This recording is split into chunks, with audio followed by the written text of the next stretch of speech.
Oh, what's going on, everybody? Welcome to episode 901 of FloWrestling Radio Live. I'm your host, Christian Pyles, joined today by JD Rader, Ben Funky Askren, and you. Thanks so much for tuning in on a Monday after a state championship weekend where the AWA, in a surprise of surprise, really showed out at the Wisconsin State Tournament. Ben, this had to be a big surprise for you guys. It was just really good. It was, sometimes you leave with, even when things go well, you leave with a bad feeling. I'm like, oh, these other things could have maybe potentially went better, But Saturday night, I was like, damn, like we got close to everything going right. Like it was almost all the things. Explain what were the things. Give some details.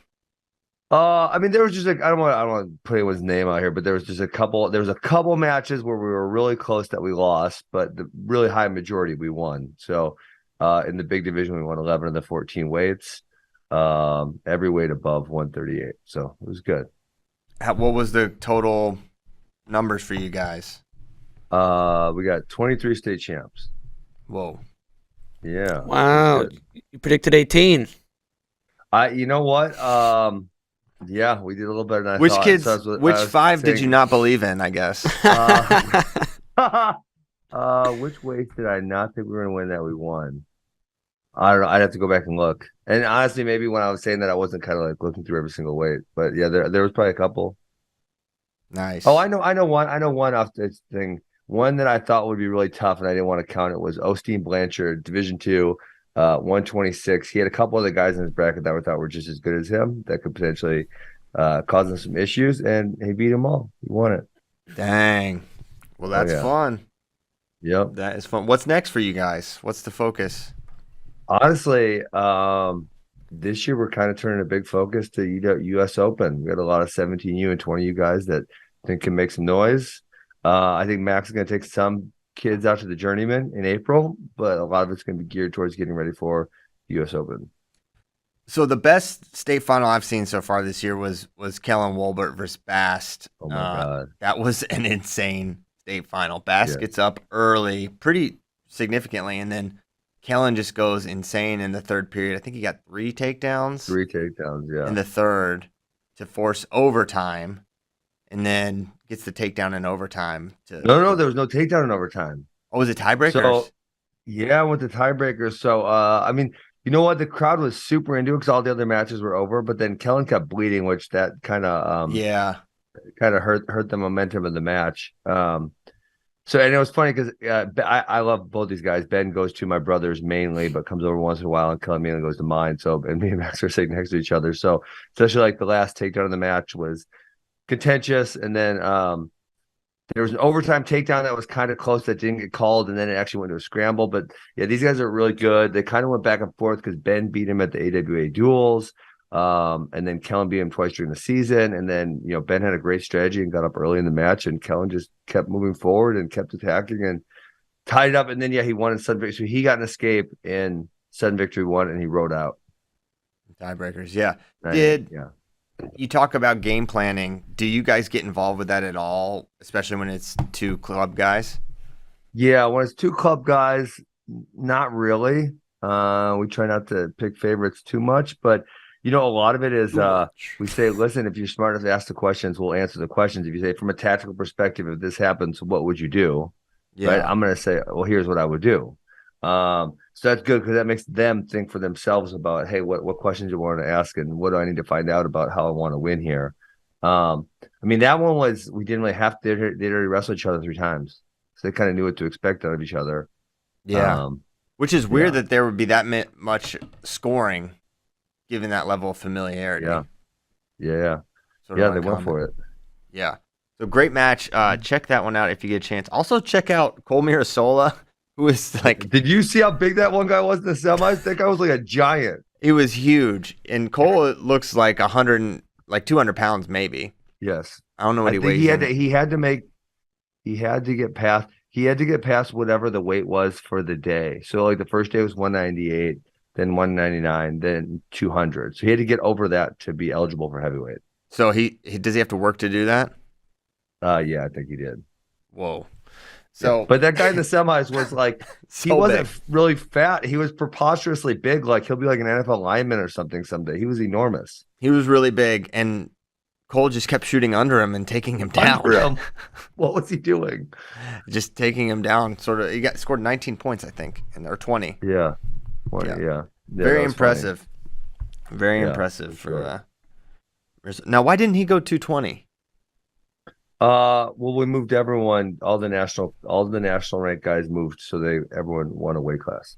Okay, gotcha. So we got a string. So we got Millard's nationally ranked, then Riddle, then Mulvaney, then Mirasola, then Sinclair, then Mirasola. Yeah. Right on. Yes, sir. Okay. Any other takeaways? Do you guys take any kind of a break at all? Not really. We didn't. In our high school practice yesterday was just open mat, but we had a lot of people show up with open mat still. They just enjoy being on the mat, loving what they do. This week is still, we have team state in Wisconsin. It's a pretty big deal. So they're already qualified. So the process is there's a team score at regionals, and then you move on to a dual team sectional. It's a hybrid format. You got to win the duel at team sectionals, and then you go to team state. So that is this Friday, Saturday. So they still do have a week of high school season. Okay, wow. Yeah. Do the kids still get fired up for that?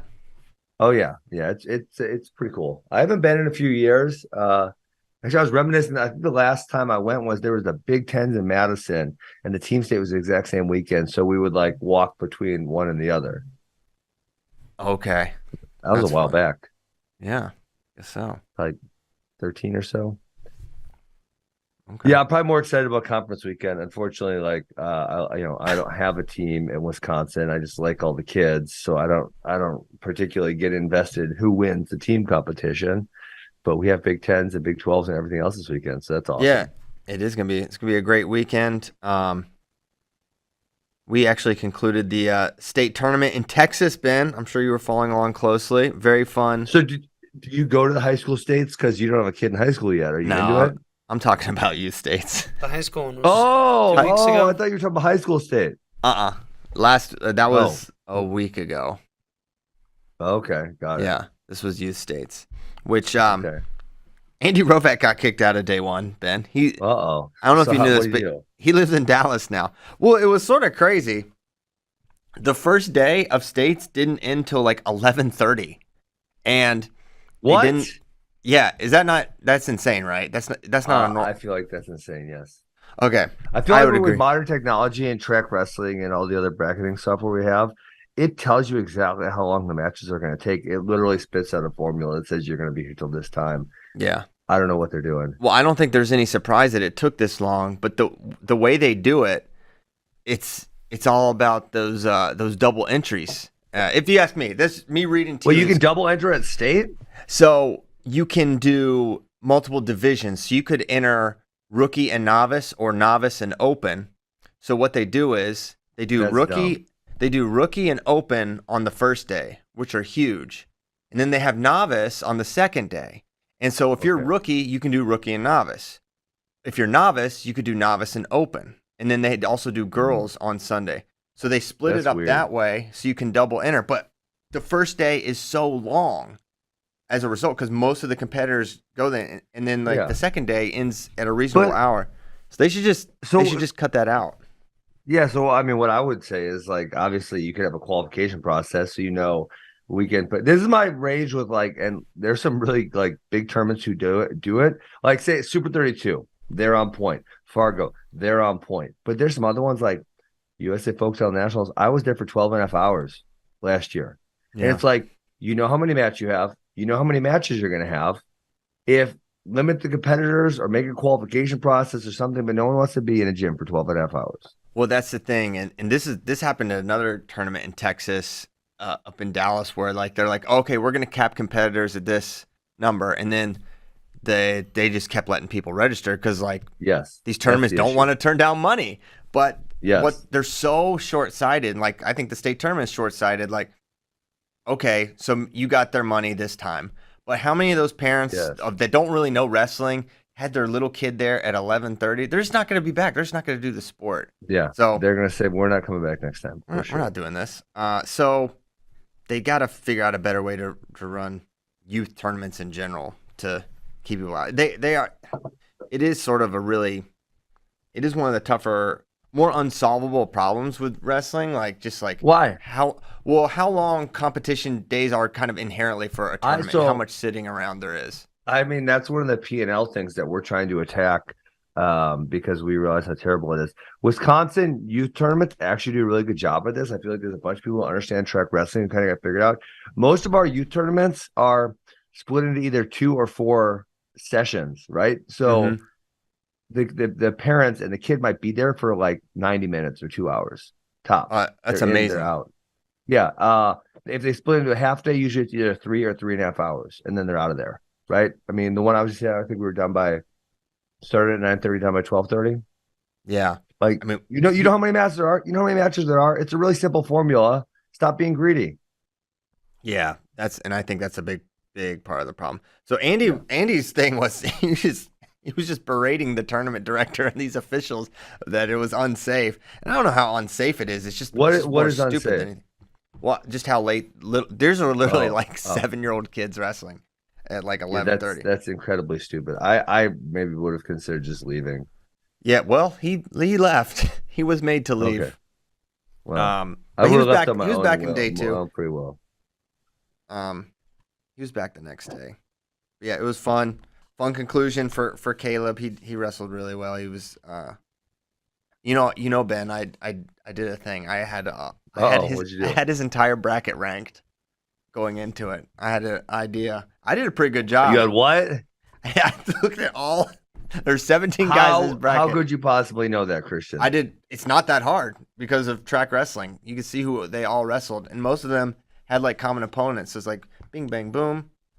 So really, that's a little obsessive. I think you're gonna need to knock this behavior off. It was kind of fun.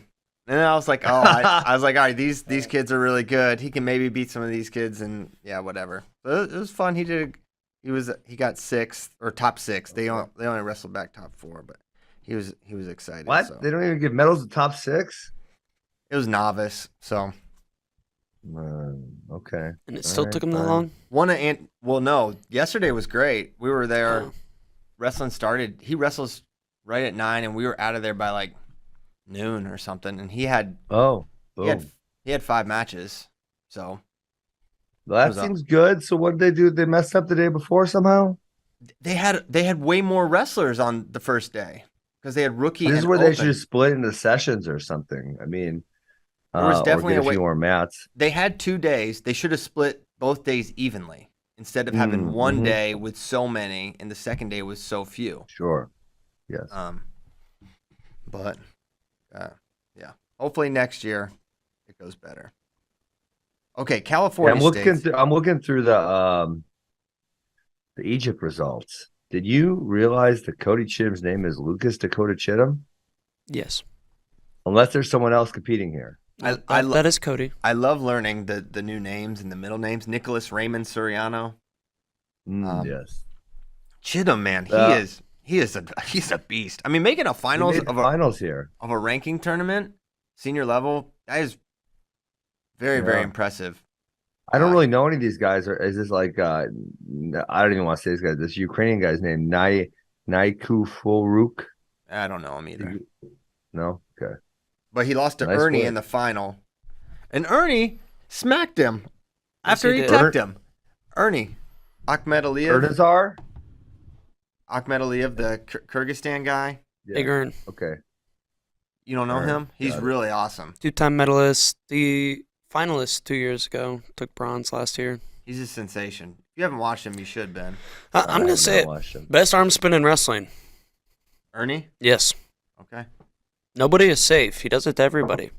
But he teched Cody, and then he smacked him. And Cody did not. You know, we saw a lot of cooler heads prevailing from Team USA because the Georgian that was wrestling DeSanto literally was eye gouging him as he was getting pinned, and DeSanto played it pretty cool multiple times. The guy, you got to watch that match too because the guy is literally complaining about DeSanto's tricep tie. He's like kept like acting like What, he's grabbing him too hard or what? Yeah, essentially he was grabbing him too hard. But DeSanto did good. He got bronze. He beat that guy by pin in the bronze match. He lost to a pretty tough Ukrainian in his semifinal. So he did good. Soriano got beat pretty soundly by Atley and then lost in his bronze match, I think 2-1. So not the best performance. Did anything stick out to you, Ben? No, I heard Evan hurt his shoulder a little bit and didn't finish his matches or something. Okay. No, but it looks like he wrestled all his matches. So, unfortunately, no, nothing else. Nate Jackson did not finish all of his matches. He was set to face Colin Moore in the finals, but he got cut up pretty bad, so that's probably why he didn't wrestle. Like his face? Colin. Yeah. Interesting. Anything else stick out from nothing else for me? Egypt? All right. Nope. Also, Chinzo didn't wrestle in the final. I'm not sure exactly why. Yeah, I don't know either. Okay, Ben. You know what? I'm sticking with this take. I'm keeping Shane Griffith in tier 1. I don't care how many. I don't care how many Olgians you beat were him. Right. I'm sorry for not seeing it as early as you saw it. Yeah, I know. Yeah. Shane Griffith is a notorious gamer, rise to the situation type guy. You guys can't just keep saying that, and when it's clear, there's clear evidence that he has had a regression since last season. He lost Matt to Julian Olguin Ramirez and Evan Wick 5 times last year. Yeah, those guys are really good. Olguin's like ranked 20th or something. Julian Ramirez? No, Olguin. I know, but Julian's like been a mid. He's having a really good year this year. Yeah, he is. He's much better Ramirez this year. He beat Monday this year. Yeah. Won CKLV. No, he's doing good. He's also had some losses this year. So is there anyone else in the Pac? So obviously these guys will wrestle again in a week at the Pac-12s. Is there anyone else in the Pac-12s that can challenge them? I was thinking about it. I don't think there is. I don't think so. I mean, Kyle Valencia. Is he going? He's 174. He's 74. Oh, yeah.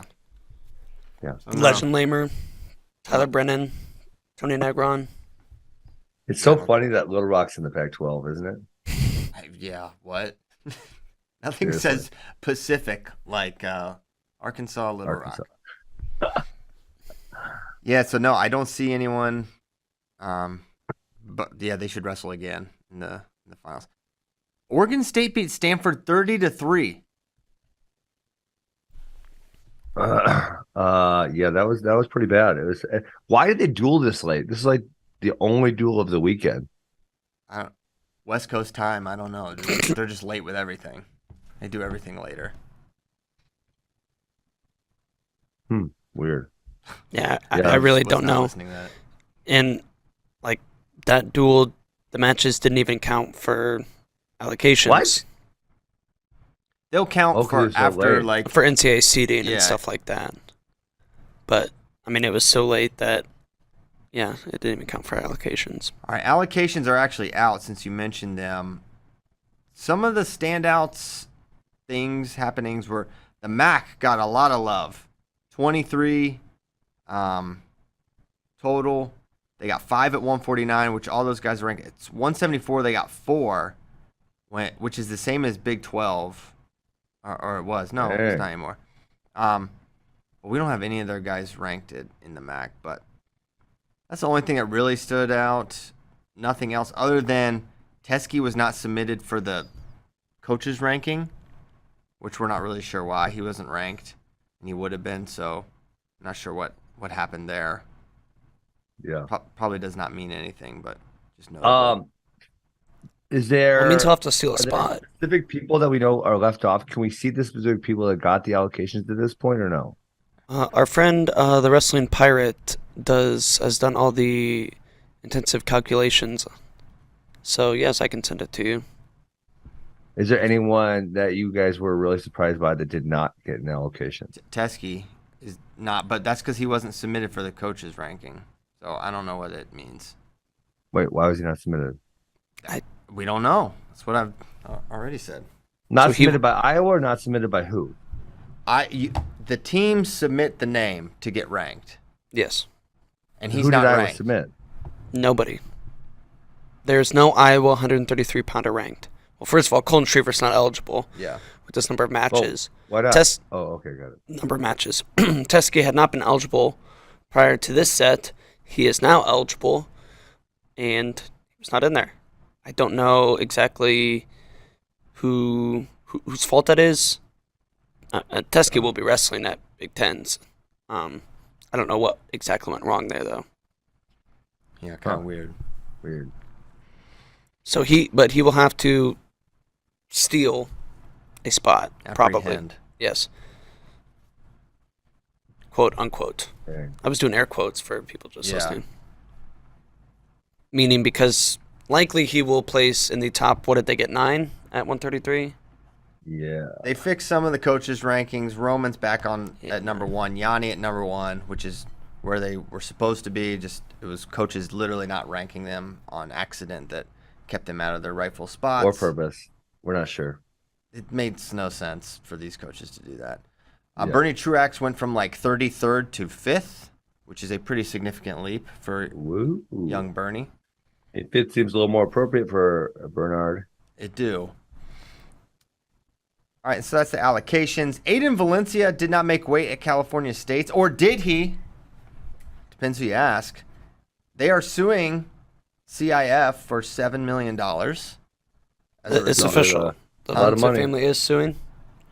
I've been corresponding with his father, and it sounds like they're going forward with it. They are super suing. And it sounds like it was a check scale situation. He was on their personal scale and the tournament's check scale, and then he missed on the actual scale, and they wouldn't let him weigh in on the other one. And there were others that were able to maybe, and like 7 other kids missed weight. I don't know. Sounds like a weird situation. 8 kids missed weight in one day? According to Mr. Valencia, yes. Well, that I mean, if 8 kids missed weight in one day, you could. That's a. I don't think there's any at Wisconsin State. 8 kids in one day would be preposterous. Yeah. That's when it's that's a scale issue. But you would think there'd be enough issue. Coaches complaining. Exactly, yes. But basically every tournament, check scales are always fair game for if you get to that point, right?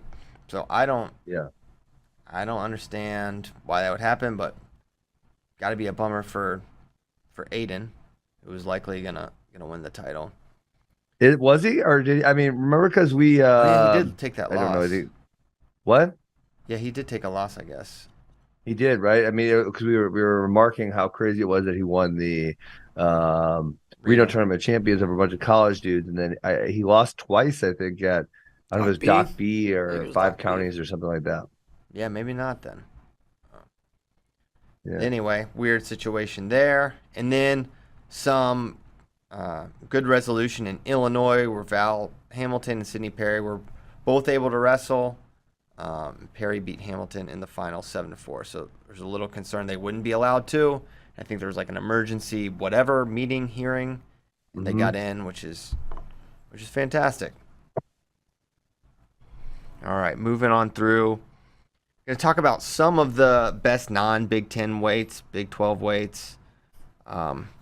Any of them stick out here for you? I think 141 ACC looks really fun with Cole Matthews, Ryan Jack, Lachlan McNeil, and Tom Crook as the top 4.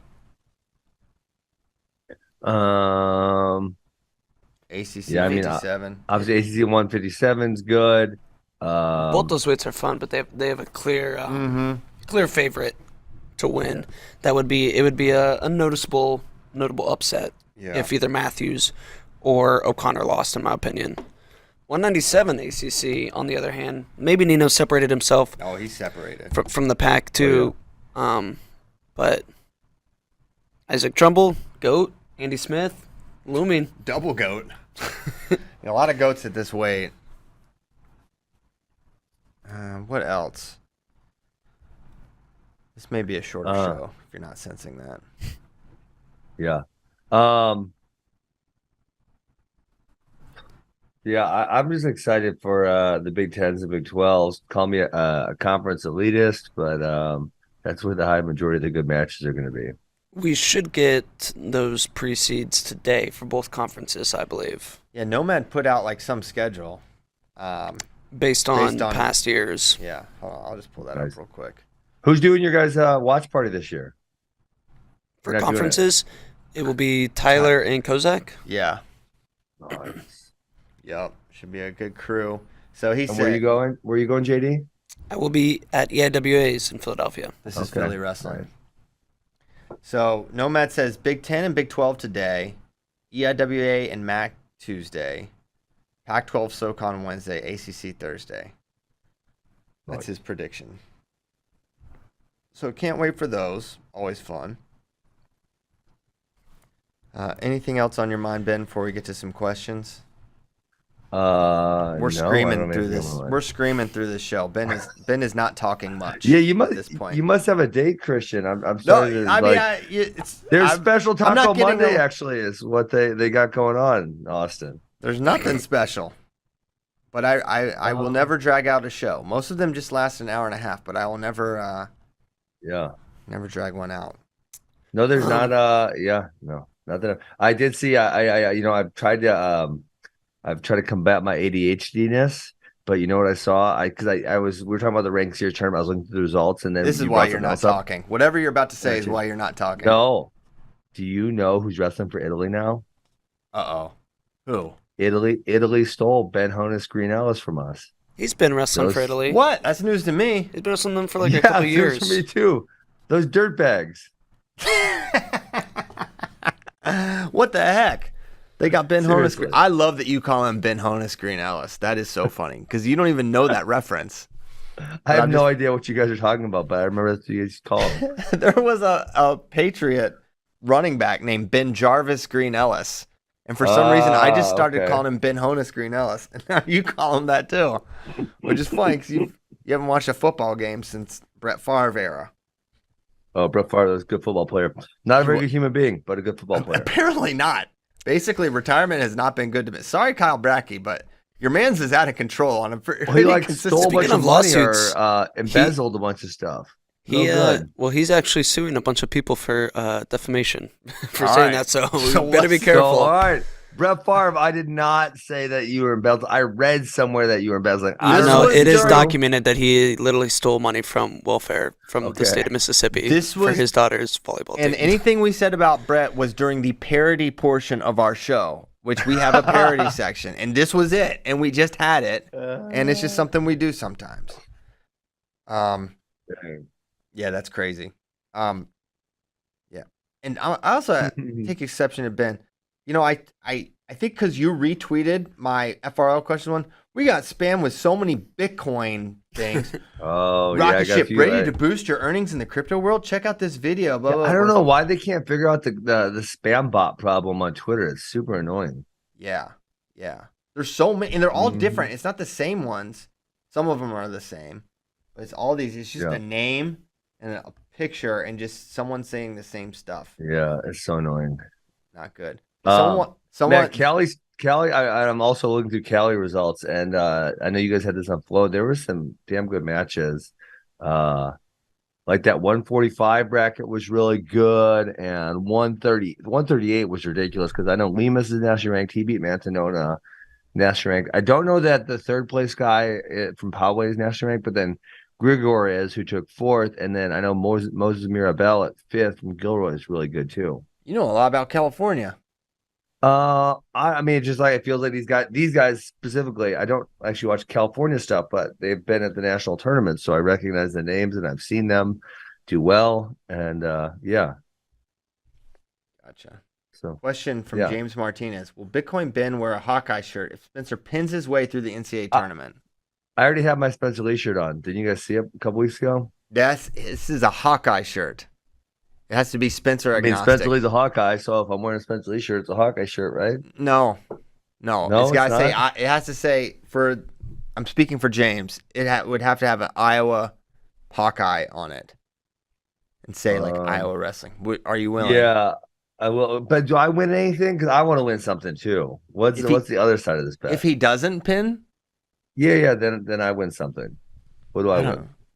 What do you get the man who has it all, Ben? I don't know. Well, what is maybe James needs to? James, you need to put up some needs collateral. To risk something. Yep, exactly. Get tasered, James. Yeah, get tased. Get tased or get the heck out of here. You're not serious about it.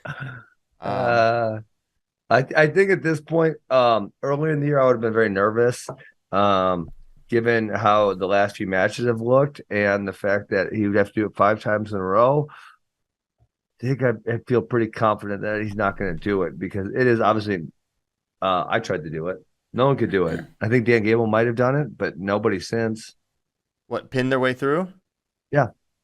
I'm pretty Somebody sure has had to a heavyweight did. I think it was like a Oregon Howard Harris or somebody? Oregon State heavyweight, I want to say. That's Howard Harris. He was a beast. He got so many pins. Yeah. That was after Gable, I'm pretty sure. That was in the 80s. It's hard to look up wrestling history, so I can't go look up Howard Harris's bracket and then actually verify that he did. If you have the year, you definitely could. Let's look it up. Howard Harris wrestling. Yeah, he was a real big guy from Oregon State. Tons of pins. They used to wrestle way more matches, obviously, than we do now, or than the guys now do. He is one of only 5 wrestlers to pin every opponent in the NCAA tournament. This was in 1980. So 1980 NCAA. Who are the other? Yeah, there's 4 others. I don't know. David Taylor came relatively close one time. There's a few people that have. There's 5 according to Wikipedia. Yeah, we gotta find that. But if they can't name the 5, then do the 5 really exist? Do you know who Howard Harris pinned in the NCAA finals? You know this, man. Bruce Baumgartner, right? Yeah. Yeah, I knew that. Yeah. Oh my gosh. Well, the other thing is, I believe in earlier NCAA tournaments, the brackets were significantly smaller. So maybe a Danny Hodge or somebody also. Because obviously smaller brackets. Pick up 3 or 4 pins. You get 3 or 4. Unlimited. So he went, man, he was the 1 seed, but he's in the middle of the bracket. That's strange. 32-second fall, 3 minute and 20-second fall, 6:13 fall, 3:54 and 4:35. This man was out of control. Should heavyweight be unlimited? Yeah. I don't really hate it, but it does get weird if you're a 215 pounder and then there's a 400 pound guy. And 400 pounds is just not good for your health. The way I think about it is there's probably few, if any, guys who can be above 290 pounds and be really lean. So therefore they don't really have an excuse. 8 pounds. Yeah. Basically, the main reason we have weight classes is because if there's too much of a size advantage, it's really hard to win. I don't think that's really necessarily the case at heavyweight at the highest level. Kind of interested in the freak shows. Yeah, get a couple 400 pounders. Oh my goodness. I mean, honestly, tell me you're not watching like a Kyle Snyder or 100% versus a Chris Taylor. That'd be insane. Yeah, I'd watch it, of course. I feel like the little guys would win almost every time. I don't think there is a lot of historical evidence for the biggest guy being the winner. So Chris Taylor obviously was good. And I think there's another guy that was gigantic from North Carolina State named Tab Thacker. Yes. And he was elite and gigantic. So big. But besides those two, I don't really think there were very many that did that well. Yeah. Yeah, it would be. Where it would get interesting is on the mat. If they're on top, Sato top, they take top. It could be. That's where it could be smush time. That's where it could be prohibitive. It'd be hard, very, very hard to get up. Interesting. Okay. All right, let's look at some more questions here. Is Austin DeSanto the most aggressive wrestler in the world? What do you think? He's pretty aggressive. I haven't watched him in freestyle, so it's hard to say. Pretty much the exact same. It's pretty similar. And so we're probably gonna denominate the aggressiveness category to an attacks per minute ratio, and I'm guessing he would be very, very close to the top. He's up there. Yeah, definitely. And he is aggressive. It's not just attack rate. He's just aggressive in every movement, even if it's not a leg attack. It's just like everything is done with aggression. Looking at Chittum at this tournament, a couple things stood out. One, his hand fighting is really, really good, and his underhook is like it works against really good guys. But the one thing that stood out is like, is he going to be a 49-pounder, or are they planning for 57 for him? So I kind of thought the idea was he would come in after Murin, maybe even wrestle next year. Or maybe that was just an assumption I made. We don't want to put Kobe Seabrook on the bench. We don't want to bench Kobe Seabrook. And also, who goes 49 for the... Is Ratchet just out on being good, or what happened to Ratchet? I don't know if he's out on it. I'm sure he's still very open to the idea, but it's not happening yet. One thing I would say, all right, hear me out on this. Kobe Seabrook has wrestled at 149 almost his whole career. Could he come back down, bring him back down, let Chittum get big, and head on up? What do you think? Possible. Yeah, it's definitely possible. I'm looking at their rosters. Is anyone else that they can slide in there? Because Iowa has some serious work to do, losing Spencer points, possible Warner points, and possible Murin points. That's quite a bit of work to do in the next year. Who is going to be their 97 next year? Are they going to use Colby Franklin? Glazier or I don't know. Yeah, they don't really have another great option at 49 unless Ratchin he's been there 2 years though, so we would start seeing some flashes, you'd think, if they were there. Well, we said the same thing about Kobe Seabrook. Actually, we never said it because we never talked about him once until. Well, that's good. That's a good point. They've been Anthony Arlo, but we certainly would have. Of note, Seabrook did not earn an allocation. What? What? How? He doesn't have enough matches. Like, his matches are. Really? It feels like he's wrestled in everything, but I guess I would only did the one tournament. How many does he have? He's 14. And one of them came at 165. Colby Franklin is 15-6 this year. He lost to Roman Rogotsky. Wait, why are we talking about Colby? Oh, we're talking about next year's 97. Yeah, I'm trying to figure out who is. I'm trying to talk about Kobe Seabrook. Yeah. Well, so the reason, excuse me, Kobe didn't, because technically he is 9-4 at 157 pounds, which is not great. He's just beaten some really good guys. It's weird because he wrestled in almost every duel, but he did 0 tournaments. Mm-hmm. Why didn't he salute the soldiers? I have no idea. Don't ask me. That raises some questions I don't want to answer, honestly. Who is in the 2023 recruiting class for Iowa? Keeter, Arnold. He won't wrestle because they got he won't wrestle because they have Cassiope one more year. Arnold, probably 84-pounder. I'm also not convinced Keeter's going to be wrestling. I'm also not convinced of that either. He very adamant about doing both, about trying to do both, but anytime a guy says he's going to do both at Division I level, it's just very... Who's done both? Hoke. That's it.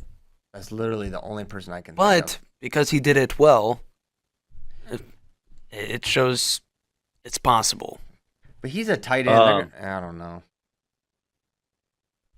Tight end. Yeah, didn't he end up not wrestling his senior year because he was going to like NFL draft or something? Hoke? Mm-hmm. Yeah, I think so. Yeah, I'm pretty sure you're right about that. Yeah. Right. So, Keeter, yeah, we'll see. I mean, obviously, I hope so. They also have Ryder Block coming in. He could be a potential 149, but feels like he'll need a year to grow into that. He seems like a guy that would really benefit from a red shirt. And he's only 138 right now, so he would need to grow significantly to get into that spot. Unless he does real go up. He's not small, but maybe not big either. Yeah. Yeah, their lineup's gonna be a really interesting question for leading up. I don't see Arnold wrestling next year. I feel like he's a 70, 74, 84. Is he ready to beat out a Nelson or even Assad? I don't think so. I think he would benefit from a year. Yeah. There's no reason not to redshirt there at all. Mm-hmm. I would agree. Mm-hmm. So he may not get his hands on Strachey after all. Well, they could wrestle on Freestyle or something. Yeah, he could. He could do that. Yeah. All right, let's see. Any other questions? Iowa State hasn't finished in the top 10 NCAA since the 2010-11 season. Holy cow. I don't think I realized that. I saw this, and if someone would have bet on that, I would have definitely lost, because that seems like, I know they haven't been great, but that seems insane 10? that it's been that long. That's what I'm saying. So you don't even believe it. I didn't believe it either. Fact check this, because this Fact could be a check it. setup from real Avery Lynch. Nice guy, Doesn't but seem right. we've seen them make great progress in the dual season these past couple of seasons. What does it take to turn that dual success into tournament success and a podium finish? Is it as simple as the draw? No.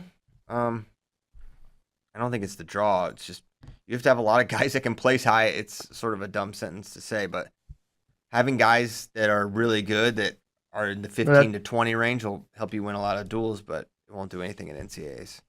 Yes. That's the whole deal with the NCAAs, that sometimes people get a little bit, I don't know if confused is the right word, but even as high as, say, like a seventh placer, you had a whole team of seventh placers. You're not going to actually place that high. You could get 10 seventh placers and probably be like third or fourth. Yeah. We watched, it was funny because Caleb's like, nah, he just wants to watch like flow films on wrestling. He's like, can you put on another one I haven't watched? So we watched Keepers of the Flame, about Minnesota. It's really good, but it's so crazy to think they won. Like, okay, yeah, they won NCAAs with 10 All-Americans. That's crazy. These dudes had 6 in the semis and punched none of them through. They went 0-6. That is just like the probability of something like that happening is so insane. And it's a tough round. And it was in Carver Hawkeye Arena. Like all of the things. And then they just went pin crazy on Saturday morning, which there's something about the Saturday morning team race round, which is like, that can be really, really fun and crazy. Well, lots of times, the unfortunate part is lots of times, unfortunately, it's decided by then. So you're not really thinking about it that much. But when that round does have an element of the team race still being involved, it's awesome. It is. But there's just not that many points because you're going from 6th to 3rd at your maximum. And then I guess you have 2 chances at bonus points as well. Yeah. It's when you start seeing those falls, then you get like 6-8 point chunks added on. Yes. Really That's quickly. where you get it. It is a big difference. So you can do if you're bonusing, and that's the thing about that round is I don't know. I don't have any data to actually verify it. It's just what I feel like bonus happens at a higher rate than you would expect for All-American to All-American matches. Well, the one where it sucks is sometimes when there's injury defaults and stuff, in that round. That's kind of not ideal. Yep. You do see that. I would say, a lot of coaches say this, and I think they say it probably because it's true. But at that point in time, there are some of those dudes that they lost in the semis, and their dreams are crushed, and they don't really want to be there that much anymore. They're sad. They're sad. And you've seen some guys on the backside. You're like, oh, this guy does not want to do this. Yes. But some of them be there anymore. Some of them can push it down and just go get it. Just impressive. Tanner Huffman, is the ultimate goal for most high-level high school wrestlers still a state championship? Have elite tournaments put a damper on the excitement of a state title? Depends on your definition of elite, and probably. The state. Yeah. I think there's still, I think no matter how good you are, I think there's still something about like being a little kid, going to watch your state championships and having dreams or aspirations of wrestling in that someday and winning. So I don't know if I would say it's like the main goal, but it's definitely something that the kids really want. I feel like for the younger elite kids, it's still a really big deal, right? Yeah. If you're a freshman and you've never done it and you get it done, first of all, you're not a lightweight. You're probably going to be beating a lot of upperclassmen, so it's going to be tougher. Yes. But by the time a lot of the elite guys are seniors, it can be a foregone conclusion that they're going to win. But there are some where that's not the case too.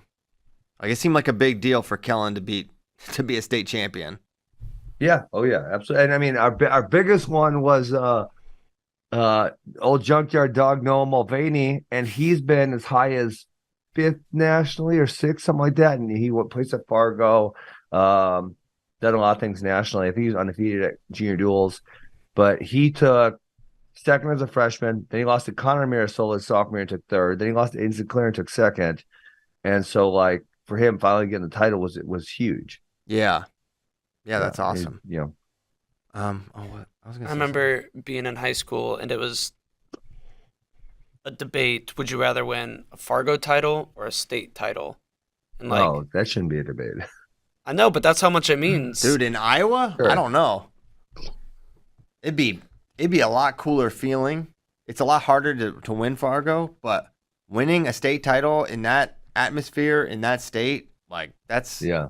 Plus, like, you get, like, the recognition from everybody in the state, like, the casuals, like, yeah, you win a Fargo title, that's cool, and, like, everybody in the wrestling world, it obviously means way more, but you're walking back to your high school halls after winning a state title, a little swagger, that's a big deal. You got that Letterman jacket. Doing it in a packed Wells Fargo, a little different than in front of, your teammates, basically. Yeah, your Iowa teammates in Fargo. So, Ben, did you have someone wants to know if you had a varsity jacket? I did not. I had one in college. Really? Yeah. Interesting. Okay. No, I did JD? not have one. I had one. Did you order the denim varsity jacket? No, Did they have that option? No. I went standard. Standard. All right, cool. Mm-hmm. Leather and whatever that other material is. Yeah. That's what's up. Yeah. I mean, I do think that, I guess kind of back to that question is, some of the kids who maybe have already won a state title and they've had that national level success, and there's not someone who's super competitive with them in their bracket, then that's where it can be like, man, I'm gonna win, and I'm gonna win easy, and then maybe not as big of a deal. Right. Yeah. Yeah. So it's not the ultimate. I mean, ultimate means like the highest goal. Yes. But it's funny. I was thinking about this because it's, we're gonna be starting freestyle season probably today at the club, and like I obviously never wrestled freestyle, and in Virginia I never coached it either. Like, it was just like all these kids, all they wanted to do was try to make states, win states, and maybe shame on me, but like, it wasn't even realistic to think about qualifying or doing anything at Fargo. So it's like, let's just wrestle folk style all the time. And there's like there's not like freestyle tournaments in the area or anything like that. Everyone just wrestles and trains folk style year round.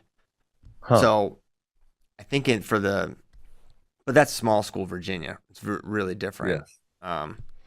But yeah, like so then when we start coaching freestyle, I was like, man, I can help with some of the neutral stuff, but on the mat, I'm like, other than like leg lace transition, I really can't coach much of the stuff. Which is kind of an area of growth for me. Freestyle season, baby, let's go. Yeah, let's get it. Some transitions. Yeah, we're excited. Okay. All right, why don't we go? Okay. We're certainly gonna be back Wednesday. That's for sure. We're gonna have so many allocations. When's my title for the regular season picks coming in? I mailed it right there. I'm gonna send you a tracking number. Yeah, I'm gonna send you a tracking number. It's coming with the taser. Yep. Yeah. I'm trying to win this postseason award too, so I have two side by side. There's no chance. There's no chance. Yeah. I'm winning this one. We got to determine how we're actually doing. Is it like most amount of champs picked, or what are we doing here? Because I want a fair competition. I do too. That's all we want is fair competition. All right, thanks so much for tuning in. We'll be back Wednesday, as previously stated. Stay tuned to Flow. Check our socials. Check the site. We're going to be having the pre-seeds as they come out, so keep your eyes peeled. Thanks a lot. See you Wednesday. Goodbye. Peace.